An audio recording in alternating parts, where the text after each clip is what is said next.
Hello and welcome back to Space Engineers. In today's video, we're looking at another medium-range transport ship, and this one is called the Leapfrog, which is this lovely thing that I'm currently standing on. So this is a green and grey ship that features one hell of a lot of hydrogen thrusters, a bunch of large cargo containers neatly stacked inside the ship. It features no guns, has no jump drives, but it can go from one place to another very quickly. So pressing F10 to find this in spawn menu, the Leapfrog is 2,303 large blocks, using the Heavy Infantry Warfare 2 Decorative Block number 1 and number 2 DLC packs. We can see here a nice bit of information about it, such as it's completely unarmed and lightly armoured, so if it does get into a combat situation, it's going to be a sitting duck, unless of course it has protection, or you add guns on it yourself.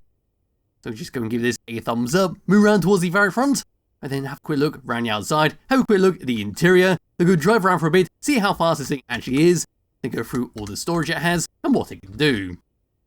So at the very front, the Leapfrog, this is what we get, and right in the very middle we can see our camera, so we can get a good view of what's going on ahead of us, and we'll narrowly avoid any kind of combat if, say, a space pirate station spawns in front of you. We then got 5 spotlights to light up the darkness, and an industrial cockpit right down to here to drive it around.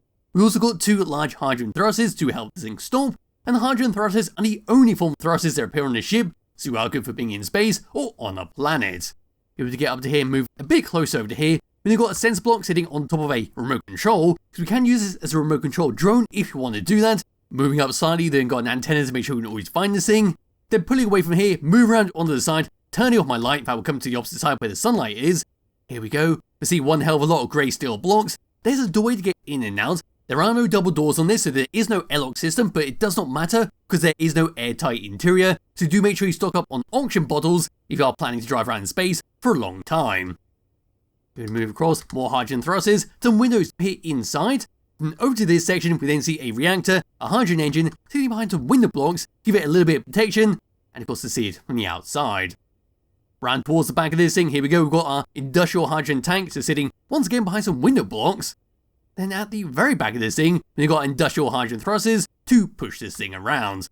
So here we go, got 2 of them, then 1 underneath it, with a couple small ones to move us up. Moving all the way up and looking down, we'll then see a bunch more grey and green steel blocks. There's all of our hydrogen thrusters to move us down while in space. Then moving all the way across to here, we've got an access point right in the middle, which is going to be for our assembler, so we can easily pull stuff in and out if we were, say, building this ship up, or repairing it if it took damage. Moving all the way along, here we go, that's where I'm standing at the front, next to that antenna. There's our spotlights, and there's our hydrogen thrusters. If we move down underneath this thing, here we go, all the way down. And this is what we get.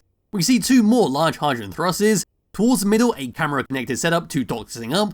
Then towards the back there, where all these armoured panels are sitting, we then got an access point for our industrial cargo container for us to easily pull stuff in and out, but this will stay docked up on the ground. And there's of course the thrusters we saw from the very back. And there we go. That's a brief look around the outside of the Leapfrog. And it looks great with how it's all been set up. Should prove very useful, but you may want to put some guns on here if you are going to be flying around in space. And you may want to have a jump drive somewhere on here, where, well, there is plenty of space. You'd actually fit one in here if you wanted to. You'll just have to reshuffle the inside to make sure it fits properly.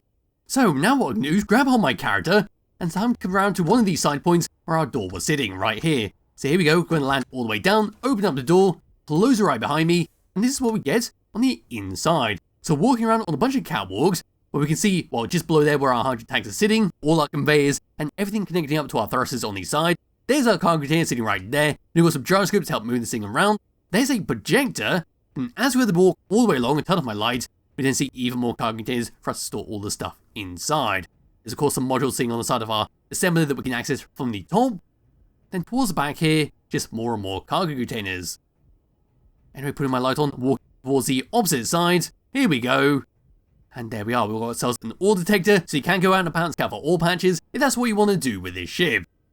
Anyway, turning around, there's nothing really else to talk about on the inside here, but what we will do is now get into the cockpit and see what controls it has. So by default, what it has is no control setup whatsoever, but I did slap a bunch on here, which I thought were the most logical for controlling this ship. So come into third person view, and press number 1, which is going to be for our camera at the very front, so we can see where we're going. Number 2 is going to be for our camera below the ship, right next to our connector, to help dock it up. Number 3, number 4 is for our lights around the ship. We're pressing number 4, so going to be for our lights at the front there, turn them on and off, there we go. Then number 3 is going for our green lights on the side there to turn them on and off, just in case we want to turn them off for whatever reason. Number 5 is in for our hydrogen thrusters, turn them on and off all the way around the ship. Number 6 is in for your hydrogen tanks to stockpile on and off. Number 7 is for your batteries to auto recharge. Number 8 is your emergency power system, which will be your hydrogen engines. Then number 9 is for your reactors, turn them on and off. So you've got plenty of options for power on this ship, which is always nice to have. And of course, coming to this, into the control panel, and typing in cargo, there we go, we've got 5 large cargo containers, which will store a nice bit of stuff inside. Then coming out of here and scrolling slightly down, because there was a programmable block, but there is nothing set up on it. I don't think I can actually find it. It was somewhere in here. Ah, there it is. Yes, like I said, there's nothing set up on there, so if you want to, you can put the AutoDawn L script onto this, or any other useful scripts you can think of. But as for that, that's pretty much it for what this ship has to offer. So all we've got to do now is drive this thing around. So moving forwards, this is what we get, and as you expect from 2 large hydrogen thrusters, we've got plenty of speed moving forwards. Come to a stop should be identical because we've got, once again, 2 large hydrogen thrusters to slow us down. Moving left, and moving right, we are slower than moving forwards and backwards, but still very respectable for a large ship. Moving down, and then moving up, feels very quick. In fact, moving up feels the fastest out of everything, which should be no surprise considering this thing can go on a planet. And as for gyroscope controls, this is what we get. There's absolutely no weight on this whatsoever. It's extremely floaty, but that should be expected because we have nothing in our cargo containers. But let's go and change that. Let's go and fill up all the cargo containers and see how much it changes. Now filled up all the cargo containers, so hiding the empty, this is what we got. A nice lot of cobalt ingots and large steel tubes, a bunch of steel plates, a bunch of motors. Then down here we then got some gravity components and 42k thruster components, which should weigh us down quite nicely.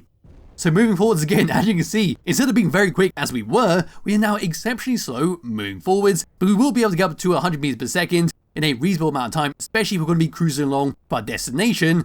It will be greatly useful to have a jump drive on this, although I'm not too sure how helpful that'll be, considering the sheer weight of this, and of course you'll need to put on multiple if you want to get a further distance. Coming to a stop will be identical, where we'll have to use this menu to actually stop it in time. So coming to here and finding where the ship has gone, there it is, stopping it in its place, grabbing hold of my character once again, moving left, and moving right, we are now exceptionally slow in basically all directions. Then moving my mouse around, so unlike last time where we were extremely floaty with no weight on this whatsoever, we're now very heavy and very reminiscent of a large battleship, which is well to be expected, and well should do quite well as a transport ship at the end day because we've got plenty of control over this still, and it's certainly not the worst ship I've ever used in terms of controls. But yes, as for that is pretty much it for what the Leapfrog has to offer.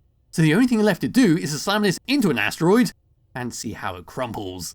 And here we go, we're now charging along towards the asteroid at 100 meters per second. I've turned off the thrusters, so the ship is doomed.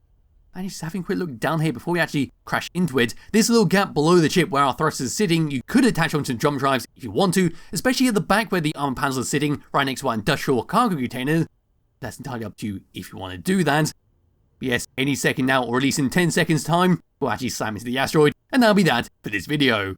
So hiding the HUD, here we go. 5, 4, 3, 2, 1, and there we go. That's a nice bit of damage, but it looks like the engineer has survived, and he's still in his little seat, just twiddling around there, but getting out of there, and while putting my thrusters on, moving towards the asteroid, let's go and see what's remaining of the poor little Leapfrog.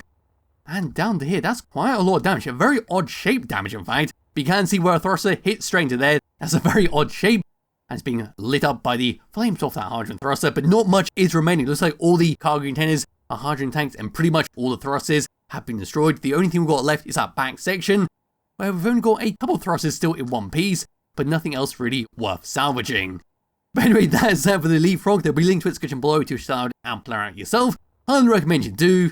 I'll be back with another video some point soon. Bye bye.